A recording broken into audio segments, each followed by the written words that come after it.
I want to dispel some myths about suicide. For example, strong people don't suicide. Happy people don't suicide. Successful people don't suicide. Children don't suicide. Or another myth, which is they'll tell us before they do it.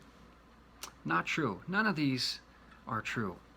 Notice I didn't say committed suicide, because we often say things like he committed murder or she committed adultery. What we want to do is create an environment, an atmosphere where people feel safe enough to talk about suicide without fear of reprisal or judgment for doing something wrong. Let them feel safe enough, brave enough to admit to having thoughts and feelings of suicide. We have to be careful our attitudes about suicide. We may think suicide is the coward's way out, but I'm here to tell you, I've known some fierce, bearded warriors who have done, as we might say, bad things to bad people, who have stepped up in the face of danger to themselves and have reacted heroically. Navy Cross recipients who have had thoughts of suicide. Things have happened to them, things that they've done. And these men were not cowards. They were heroes. And yet, I'm not implying suicide is the hero's way out. I'm just saying that we have to be careful our attitudes of suicide and how we communicate them and verbalize them to the people around us, because we may either open or close a door to those who may have thoughts and feelings of suicide. Another attitude about suicide is that it's selfish. Suicide is selfish, we may say. I remember standing over the body of a young man, a friend of mine, who had died by suicide, and I said to him, "How could you do this to me?"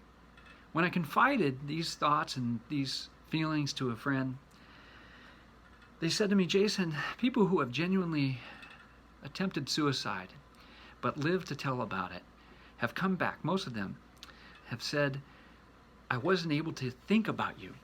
I wasn't able to think about myself. I wasn't able to think about much anything. I was so busy feeling and stuck. There was just no consequential thought process that involved you or me. They're just stuck." Be careful how we share our attitudes and our presuppositions about suicide. Plain language saves the day. We need to learn how to ask straight up, are you thinking about suicide? Are you having thoughts about suicide? I recommend against asking questions like, are you thinking about hurting yourself? If for some reason we feel more comfortable asking that question, well, why is that? Well, if I were to ask a person who's thinking about suicide, are you thinking about hurting yourself? They may be thinking to themselves, no, I'm going to choose suicide, but I'm going to do it in a way that's going to be painless. It's not going to hurt me at all. Or they may be thinking, I'm choosing suicide as a way to end the hurt that I'm going through. So ask straight up, plain language, are you thinking about killing yourself? Are you thinking about suicide? I would also recommend against asking, you're not thinking about suicide, are you? Notice how that created some kind of a judgy atmosphere right there. So I don't recommend asking it that way. And I'm telling you, there's something powerful when creating an environment, an atmosphere for someone to share their story. And after asking them that question, are you thinking about suicide? To see their whole demeanor and their posture change when they feel safe enough to answer honestly and say, yeah, I am. I have been having thoughts of suicide. You know what I follow that up with? Thank you. Thanks for telling me. Tell me more. And I create that environment. A lot of people, when I ask them, are you thinking about suicide? They may say, oh, no, I've got so many reasons to live. No, I'm not going to do that. I wouldn't do that. In fact, be careful, by the way. One of the worst things we could ever do is say things like, I would never do that. You just don't know yourself until certain things happen, certain circumstances arise in your life, and we learn a lot about ourselves. And if you're honest, and if you've lived long enough on planet Earth, you've probably done or have at least thought things you never thought yourself capable of. But in asking people that question, are you thinking about suicide?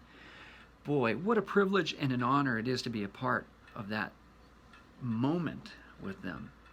Tell me more, I ask them. Thank you for telling me. Thank you for trusting me with your story. Here are a few don'ts in that moment if they trust you enough to say yes. Don't try to fix them. Don't try to solve their problems. Don't even really give them advice. In fact, if you have something you think worthy of sharing in terms of advice and counsel, you want to be respectful? Ask them, are you open to advice right now? Are you open to some ideas as food for thought? Very respectful to do that. And if they don't say yes, keep your opinions and your advice to yourself. Don't even try to talk them out of suicide. Just listen to them. Be present. You don't have to have all the answers. You also don't have to be a pastor or a priest, a rabbi or a chaplain, a therapist, a psychologist to be a decent human being enough to just listen. Just listen. Don't one-up them. Don't tell them how bad you've had it in the past and how they ought to man up. Listen to their story. Hear them out. Don't tell them they should feel differently. Give them room to feel whatever they feel. It doesn't mean it's true. Our feelings are so tricky sometimes, but they're real. And they belong to us. They belong to the persons we're talking with and listening to. Feelings, I don't think the feelings are right or wrong, good or bad, or sinful. In and of themselves, what we do with those feelings can be right or wrong, good or bad. Give them room to feel what it is that they feel. Here are a couple things we can do. Do listen. Do hear their story. Do reiterate in your own words what it is you think you hear them saying. There's something powerful about being understood. Do ask them if they have a suicide plan. A lot of people I've spoken with, when I ask them, hey, do you have a plan? Have you thought about how you might do that? They may say, no, they haven't gotten that far. Just good. Some people have very intricate, planned out ideas about how they would go through with suicide. If and when it's involved firearms, sharp objects, things, I may ask them, hey, would you be agreeable to me holding on to your firearm for the time being, or maybe your medication if you're going to take all those pills and go to sleep and never wake up again? Would you agree to allowing me to hold on to those for now? And you take what medicine you need tonight and tomorrow, and eventually when you're feeling better and not having thoughts of suicide, I give these things back to you. Don't try to rush in and treat them like children. That's disrespectful. Let them believe that this solution is actually something that they came up with and part of their own process, because it's their life they're living. This is a very powerful choice. So disassemble, I should say, their suicide plan if you have that opportunity. Do get them to someone else as soon as possible. One more don't, I might say, is don't leave them alone. At the very least, don't leave them alone. If you are a military active duty service member, I recommend speaking with your chaplain, chaplain's assistant, and or religious programs specialists if you're in the Navy Marine Corps team. Chaplains have 100% confidentiality for military service members and family members, adults and children.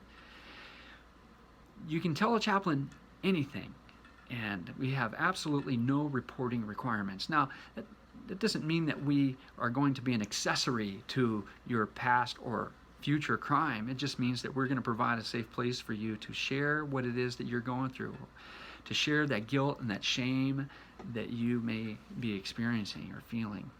It's a powerful thing, and it's a privilege to hear your stories. We can't tell your commanding officer, your executive officer, your sergeant major, or your command master chief.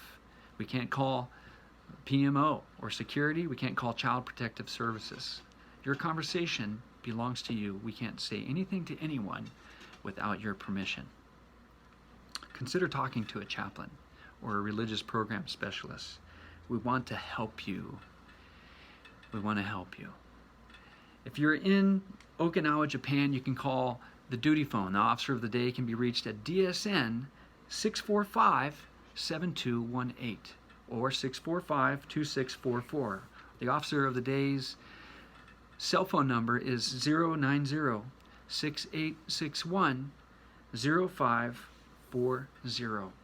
If you're in Japan, you can call a national suicide hotline at 03-4550-1146, and someone should pick up in English on the other end of that phone. If you're calling from Japan or the States, you'll find a national suicide prevention hotline, 1-800-273-8255.